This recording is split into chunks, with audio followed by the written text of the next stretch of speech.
Sumainyo ang Panginoon. Ang mabuting balita ng Panginoon ayon kay San Mateo.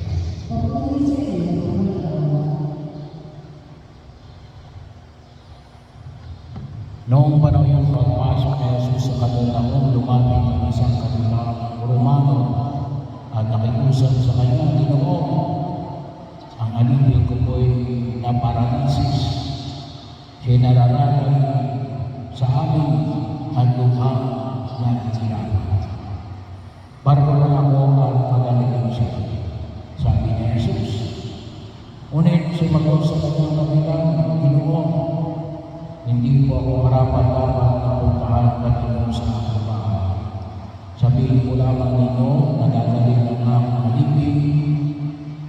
Ako'y nasa ilalim ng mga nakatatakas na pinuno at ako man ay may nasa upang makakawa. Kung sabihin ko sa isa, umayo ka, siya'y umahayo, at sa ibang halika, siya'y lumalapit. At sa aking alipin, gawin mo ito at ginagawa." Namanghang sa Jesus ang alipin ito at sinabi niya sa mga tao sumusunod sa kanya, "Sinasabi ko sa inyo na hindi ako nakatagpo kahit sa Israel ng ganitong kalaking pananalig. Tandaan ninyo, maraming darating buhat sa silangan at sa kanluran at lulunod sa hapag na kasali ng Abraham sa aking ako sa kahanan ng langit.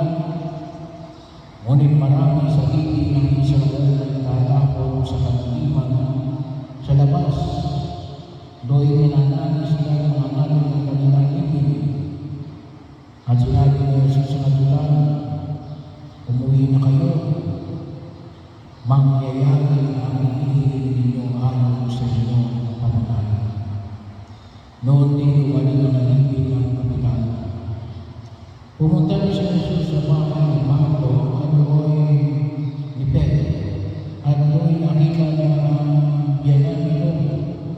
Nakahiga, hinapoy ng lagnat. Hinawakan ni Jesus ang kamay ng babae at nawala ang lagnat nito. Pagkatapos umama ito at naglingkod sa kanya. Nang gabi yun, dinala kay Jesus ang maraming inaalihan ng mga demonyo.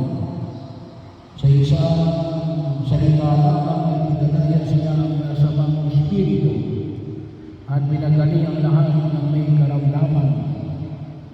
Ginawa niya ito pag matupad ang sinabi ni Propeta Isaias. Ginawa niya ang ating mga kahinaan at binata